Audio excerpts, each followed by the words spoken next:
Ikigo cy'igihugu cyita ku buzima RBC cyahaye gahunda y'imyaka 3 ihera mu 2024 kugera mu 2027 yo kurandura burundu kanseri y'inkondo y'umura ndetse n'izindi kanseri cyane cyane zikunze kwibasira abagore.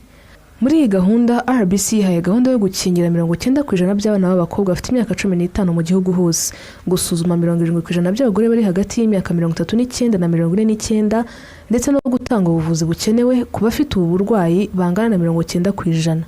Mu gihe hasigaye imyaka 3 irangire, ubu gutanga ubuvuzi ku bafitiye kanseri biri ku gipimo cya 81%, naho abagore bari hagati y'imyaka 34 na 49 bamaze gusuzumwa iyi kanseri bo bari ku gipimo cya 31%. Mukakamanzi Nathalie ndetse na Kayezu Donatille ni bamwe mu bamenye ko bafitiye kanseri hakiri kare barayivurwa barayikira. Bahamya ko kwivuza hakiri kare bitanga amahirwe yo gukira kanseri y'inkondo y'umura.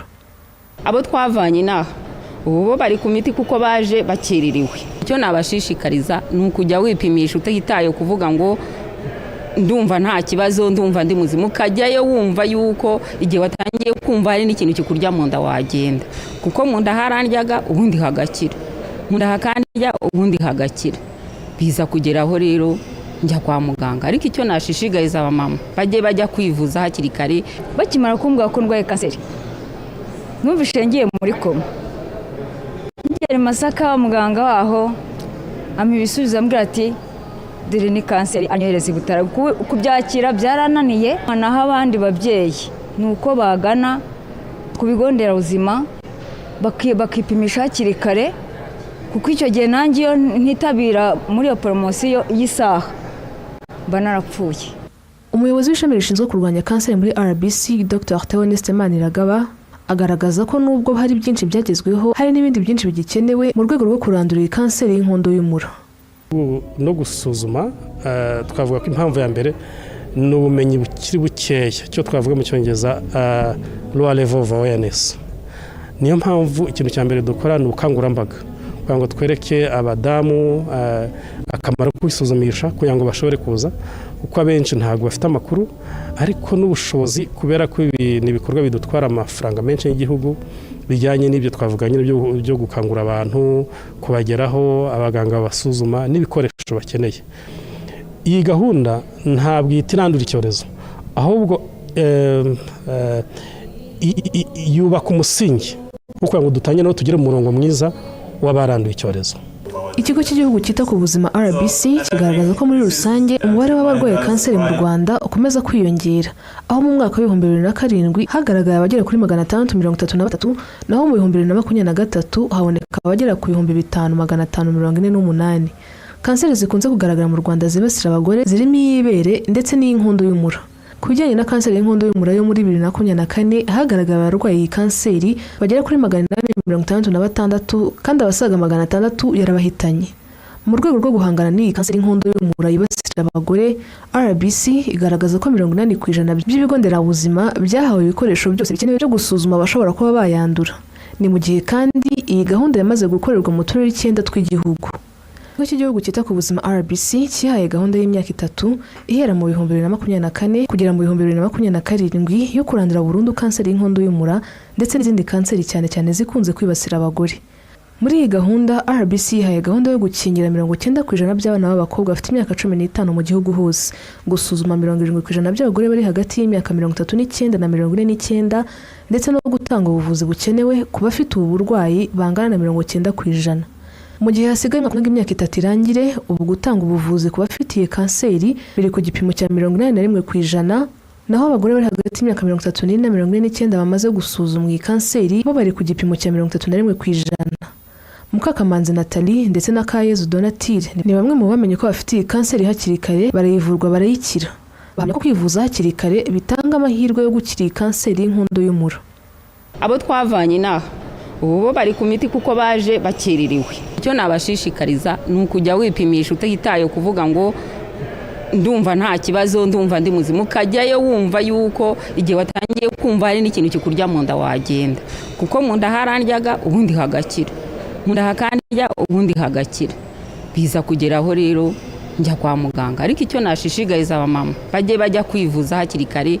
Bakimara kumbwira ko ndwaye kanseri numvise ngiye muri koma, ngere Masaka muganga waho ampa ibisubizo ambwira ati dore ni kanseri, anyohereza i Butare. Kubyakira byarananiye, naho abandi babyeyi ni uko bagana ku bigo nderabuzima bakipimisha hakiri kare, kuko icyo gihe nanjye iyo ntitabira muri iyo poromosiyo y'isaha mba narapfuye. Umuyobozi w'ishami rishinzwe kurwanya kanseri muri RBC Dr. Theoneste Maniragaba agaragaza ko nubwo hari byinshi byagezweho, hari n'ibindi byinshi bigikenewe mu rwego rwo kurandura iyi kanseri y'inkondo y'umura.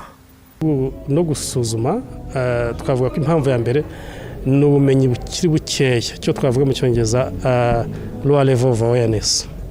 Niyo mpamvu ikintu cya mbere dukora ni ubukangurambaga kugira ngo twereke abadamu akamaro ko kwisuzumisha kugira ngo bashobore kuza, kuko abenshi ntabwo bafite amakuru ariko n'ubushobozi, kubera ko ibi ni ibikorwa bidutwara amafaranga menshi y'igihugu bijyanye n'ibyo twavuganye byo gukangura abantu, kubageraho abaganga babasuzuma n'ibikoresho bakeneye.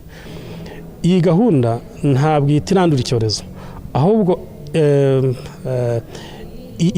yubaka umusingi kugira ngo dutangire no tugire umurongo mwiza w'abaranduye icyorezo.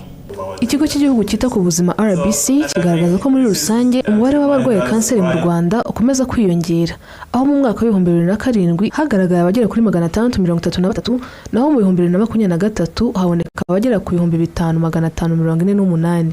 Kanseri zikunze kugaragara mu Rwanda zibasira abagore zirimo iy'ibere ndetse n'iy'inkondo y'umura. Ku bijyanye na kanseri y'inkondo y'umura yo muri 2024 hagaragaye abarwaye iyi kanseri bagera kuri 866 kandi abasaga 600 yarabahitanye.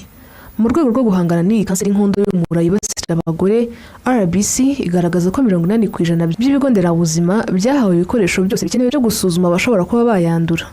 Ni mu gihe kandi iyi gahunda yamaze gukorerwa mu turere 9 tw'igihugu.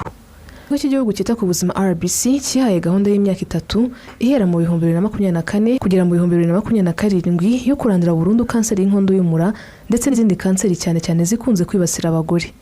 Muri iyi gahunda RBC yihaye gahunda yo gukingira 90% by'abana b'abakobwa bafite imyaka 15 mu gihugu hose, gusuzuma 70% by'abagore bari hagati y'imyaka 39 na 49 ndetse no gutanga ubuvuzi bukenewe ku bafite ubu burwayi bangana na 90%.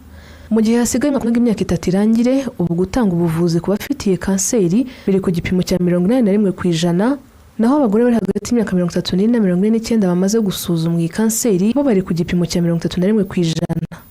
Mukakamanzi Nathalie ndetse na Kayezu Donatille ni bamwe mu bamenye ko bafite iyi kanseri hakiri kare barayivurwa barayikira. Bahamya ko kwivuza hakiri kare bitanga amahirwe yo gukira iyi kanseri y'inkondo y'umura.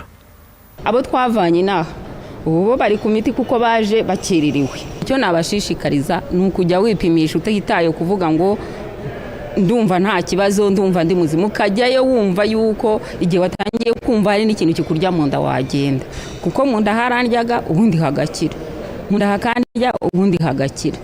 Biza kugeraho rero njya kwa muganga, ariko icyo nashishigariza abamama bajya kwivuza hakiri kare. Bakimara kumbwira ko ndwaye kanseri numvise ngiye muri koma, ngera Masaka muganga waho ampa ibisubizo ambwira ati dore ni kanseri, anyohereza i Butare. Kubyakira byarananiye, naho abandi babyeyi ni uko bagana ku bigo nderabuzima bakipimisha hakiri kare, kuko icyo gihe nanjye iyo ntitabira muri iyo poromosiyo y'isaha mba narapfuye. Umuyobozi w'ishami rishinzwe kurwanya kanseri muri RBC Dr. Theoneste Maniragaba agaragaza ko nubwo hari byinshi byagezweho, hari n'ibindi byinshi bigikenewe mu rwego rwo kurandura iyi kanseri y'inkondo y'umura. No gusuzuma, twavuga ko impamvu ya mbere ni ubumenyi bukiri bukeya, cyo twavuga mu cyongereza low level of awareness. Niyo mpamvu ikintu cya mbere dukora ni ubukangurambaga kugira ngo twereke abadamu akamaro ko kwisuzumisha kugira ngo bashobore kuza, kuko abenshi ntabwo bafite amakuru ariko n'ubushobozi, kubera ko ibi ni ibikorwa bidutwara amafaranga menshi y'igihugu bijyanye n'ibyo twavuganye byo gukangura abantu, kubageraho abaganga babasuzuma n'ibikoresho bakeneye. Iyi gahunda ntabwo itirandura icyorezo, ahubwo yubaka umusingi kugira ngo dutangire no tugire umurongo mwiza w'abaranduye icyorezo. Ikigo cy'igihugu cyita ku buzima RBC kigaragaza ko muri rusange umubare w'abarwaye kanseri mu Rwanda ukomeza kwiyongera, aho mu mwaka wa 2007 hagaragaye abagera kuri 633, naho mu 2023 haboneka abagera ku 5548. kanseri zikunze kugaragara mu Rwanda zibasira abagore zirimo iy'ibere ndetse n'iy'inkondo y'umura. Ku bijyanye na kanseri y'inkondo y'umura yo muri 2024 hagaragara abarwayi iyi kanseri bagera kuri 866 kandi abasaga 600 yarabahitanye. Mu rwego rwo guhangana n'iyi kanseri y'inkondo y'umura yibasira abagore, RBC igaragaza ko 80% by'ibigo nderabuzima byahawe ibikoresho byose bikenewe byo gusuzuma abashobora kuba bayandura. Ni mu gihe kandi iyi gahunda yamaze gukorerwa mu turere 9 tw'igihugu.